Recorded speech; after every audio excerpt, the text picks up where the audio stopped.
Okay, so we left off in the last video. I'm going to palpate the dorsalis pedis.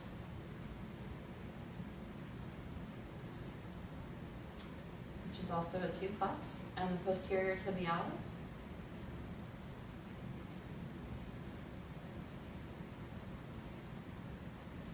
Okay, very good, 2+.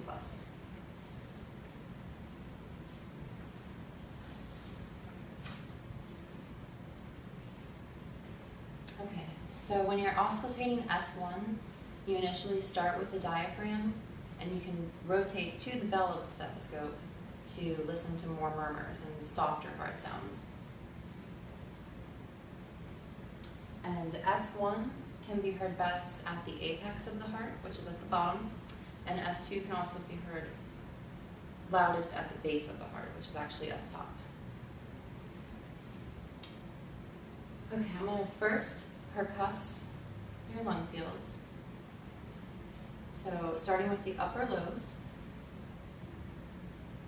it should be general tympany above the lungs.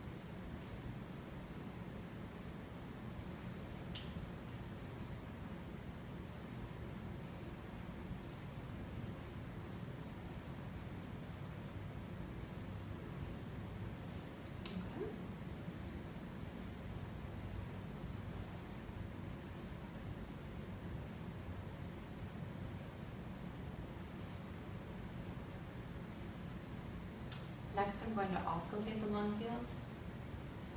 I'm going to do this with the diaphragm of the stethoscope. Take a big breath. Big breath. Big breath. Another big breath. And note that the patient is exhaling through his mouth.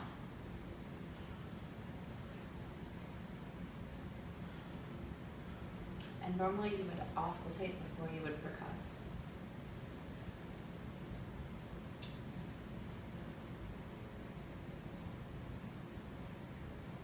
Okay. And posterior lung fields are also same as front, should be clear. Air should freely move through them. And Mr. JD, if you just turn your back towards the camera a little bit. Your back. Oh, sorry. There we go. And deep breath. Another deep breath.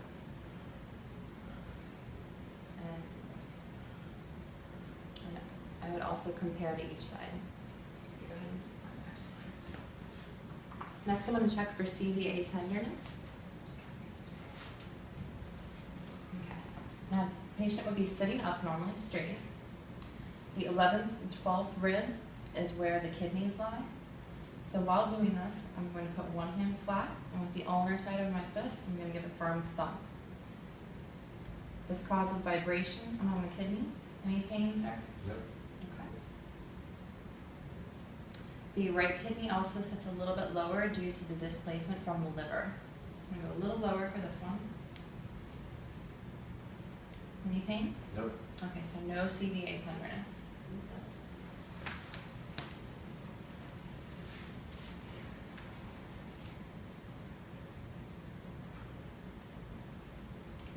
Okay, so next we're going to inspect your abdomen. So I'm going to have you lay flat right here on the mat.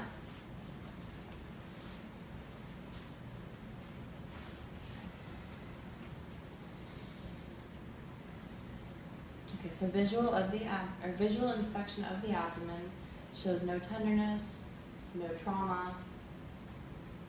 So I'm going to auscultate first with the diaphragm of the stethoscope, starting in the right upper quadrant. Bowel sounds are present.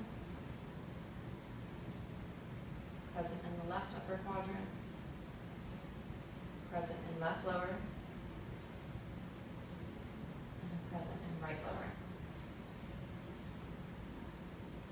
Next, I'll percuss the abdomen.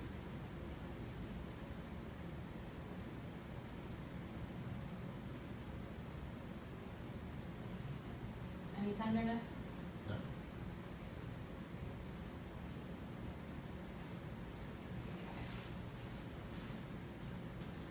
Next, I'm going to auscultate the aortic artery,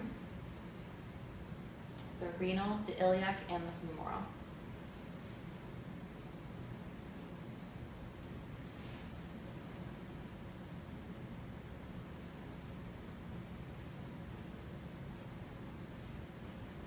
renal artery, the aortic,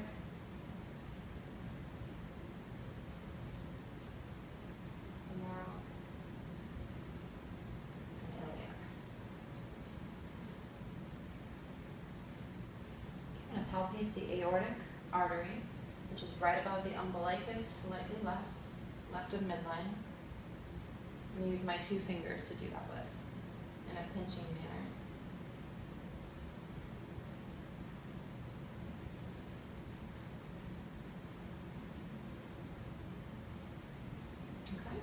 Aortic artery is present, 2+.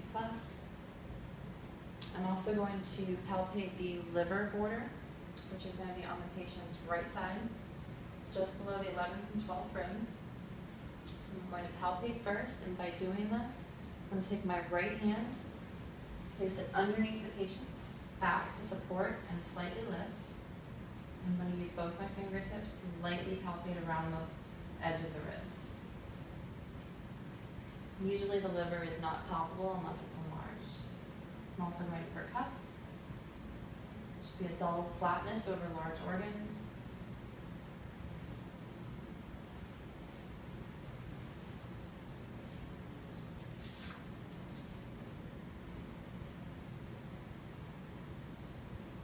Okay, I'm also going to palpate the right and left kidneys now. The same manner, I'm going to lift and support using a duckbill hand gesture to feel for the kidneys.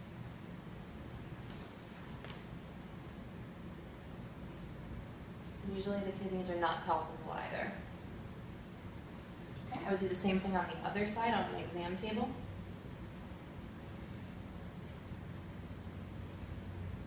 Okay, Mr. JD, I'm going to have you sit up again.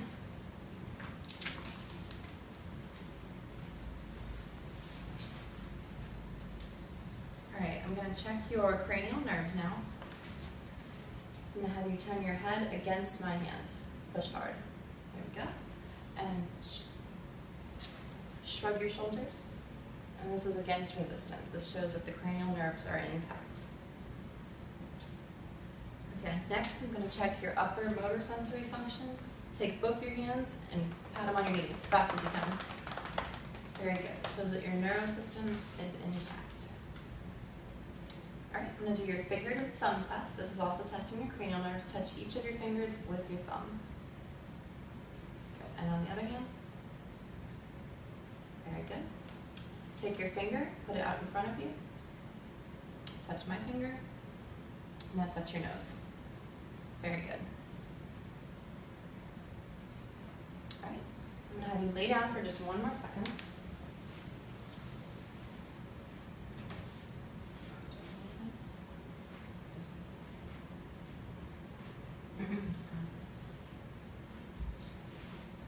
Alright, I want you to take your left heel and starting at your right knee, I want you to run it down to your toes. Very good. And your other side? Right knee, all the way down. Very good. Okay, and sit up for me. Next, I'm going to check your bicep reflex. So let me have this arm. I'm going to support the patient's arm. I'm going to place my finger over the bicep tendon, and with a percussion hammer, I'm going to percuss my thumb.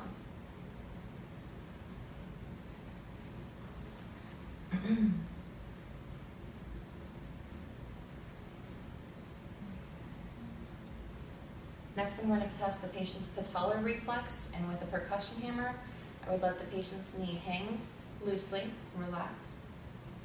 And in the right below the patella, I would take the percussion hammer and gently hit. And assess for a reflex of either +1, which is diminished, +2 is normal, +3 is slightly above average, and +4 would be hyperreactive. Patient's a +2 at the moment. I would assess both sides to make sure that they're equal and bilateral. Okay. To test the patient's Achilles reflex, I would have him lay supine again.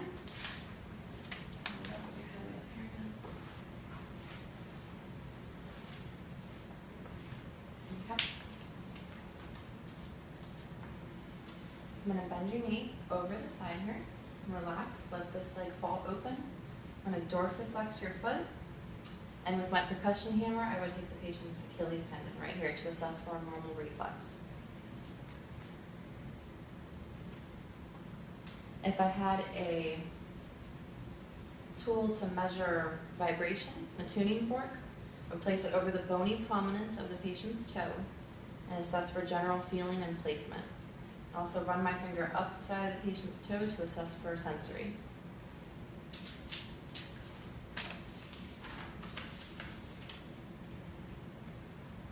All right, the next thing I'm going to do is have you stand up, Mr. GB.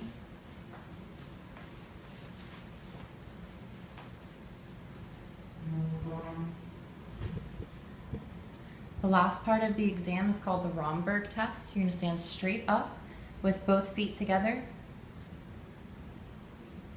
After a few seconds and your gait is steady, I'm going to have you close your eyes, lift one foot up, and balance. Patient appears to be a little unsteady. There we go. Put that foot down and lift up with your other foot.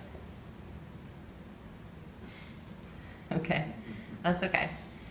And then I want you to step to the right just a little bit and walk heel toe 4 paces to the left. Okay, heel to toe.